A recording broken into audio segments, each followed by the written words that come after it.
During the 2010 Australian Open men's final, there was a live event going on hosted by Will Hamilton from Fuzzy Yellow Balls and Ian Westerman from EssentialTennis.com. That's fuzzyyellowballs.com. Pete was courtside representing TennisAssist.com, giving courtside analysis for what was going to be a great match. Well, great match, a great atmosphere. There was a massive storm building up in Melbourne leading into the evening.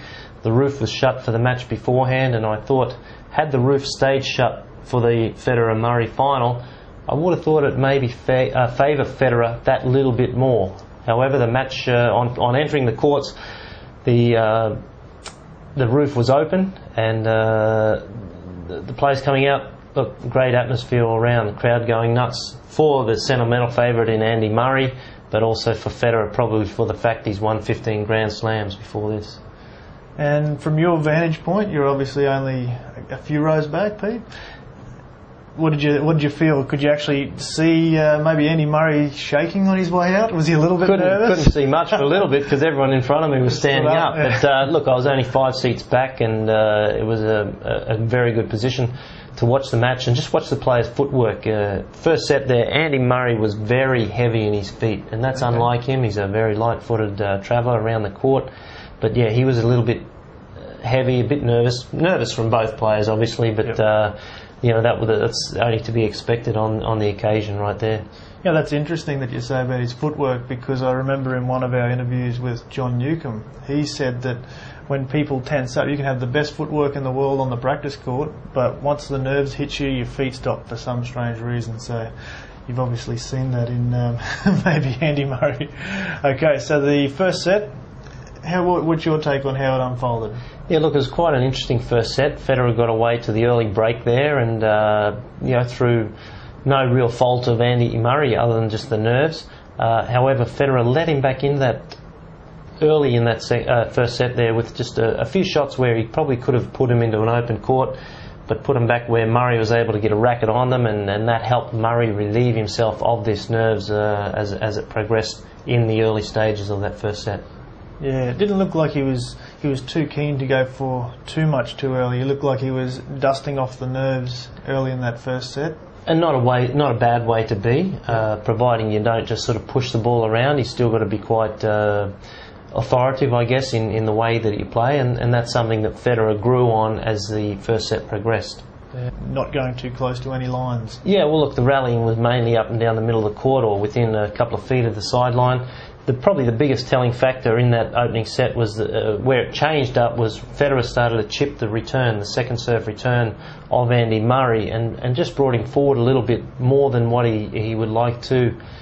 He doesn't mind coming forward, Andy Murray, but more so on his terms, not having been sort of pulled forward from Roger Federer off that slice second serve. But the reason that comes about too, Federer puts a lot of pressure on your second serve, which really puts a lot more pressure on your first serve. So Murray was going for his first serve a lot more, missing it because he's trying to get a few cheaper points or free points off it, and wasn't to be the case, and with just 45% first serves in that first set there for Andy Murray. Yeah, if you know your opponent is going to attack your second serve, you obviously really don't want to give him a second serve, and like you say, that just doubles the pressure on the first serve, making sure it's in. Now, the other thing, I suppose, as well, by shortening the court, like you were saying, Federer bringing Andy Murray in, shortening the court, well, that obviously means that he can hit the ball. He has to hit the ball softer to keep it in the court. He can't actually exert all that power, so it actually brings the pace of the ball down. Yeah, a little bit softer, or he's got to hit it heavier and that sort of stuff. But the heavier ball then sits up a little bit more for Federer to thump it, and Andy Murray's caught out of position. Great. All right, second set. Yeah, look, second set, pretty interesting. I felt this is where Federer really took a grasp of what was going to go on in the match. He had 7 break-point opportunities. Basically, to me, felt like he could break at will, but he only got that 1 break point, which was enough to win the set, but it certainly put a lot of pressure on Andy Murray, and in that, it really, Murray had to play some of his best tennis, not just to win a set, but just to stay in the set. It could have been a 6-1 set had he gone down those other couple of break points. So he was right under the pump all the way. Federer was coming to the net a little bit more and finishing points off at the net. So he was really stamping his authority and building on that first set victory. Yeah, amazing when you've got to play your best tennis just to hold on and hang in there. All right, third set, it was a different story. Third set, well, as we know, Roger Federer went away a little bit, and Andy Murray was only going to get one chance. In all this match, I felt if he got a chance, he had to take it. Unfortunately, he didn't. Although he got the break, Federer played a bit of a loose service game, a few unforced errors off the forehand, a few loose forehand volleys, but he didn't go on with it there, Andy Murray, and that's what he needed to do. Federer just settled a little bit. He didn't get upset or uptight about things. He basically just kept his flow, got things back on track, was able to break Murray when he served for the set there at 5-3. Held serve then for 5-4 and held at 5-4, and all of a sudden then it's getting into a tight position again. Andy Murray knew he'd missed his one and only opportunity there to get back into that match. Yeah, Roger Federer opened up the window and he didn't jump through. Andy Murray didn't jump through it. Well, look, had he jumped through, he still has another couple of sets. So sure. What Federer was saying in his post-match conference too was he didn't have to panic, or he didn't panic, because there is no need to panic. He's still got 2 sets under his belt. Probably the weight of expectation on Andy Murray was that little bit too much, which in the end took its toll, and we obviously got into a tiebreak.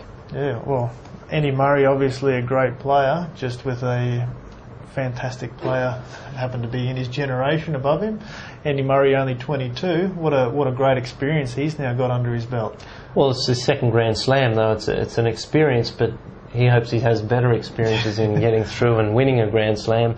It's 74 years since the last British person won a Grand Slam, male that is, and the expectations from the British press that was here at Melbourne Park and across in the UK was absolutely phenomenal. And that shows he's passionate obviously about the sport, and he wants to have success for not just himself, but get that monkey off his back with becoming a Grand Slam champion. Yeah, and the tiebreaker, the big decider. What a long one. Well, a long one. 13-11. 13-11. In the end, and Federer. Look, there was a couple of mini breaks each way there through that third set tiebreak, and I thought Federer probably had the momentum all the way, but when he had that match point and he hit a ripping forehand second serve there off Andy Murray's serve, had Murray on the back foot, short ball.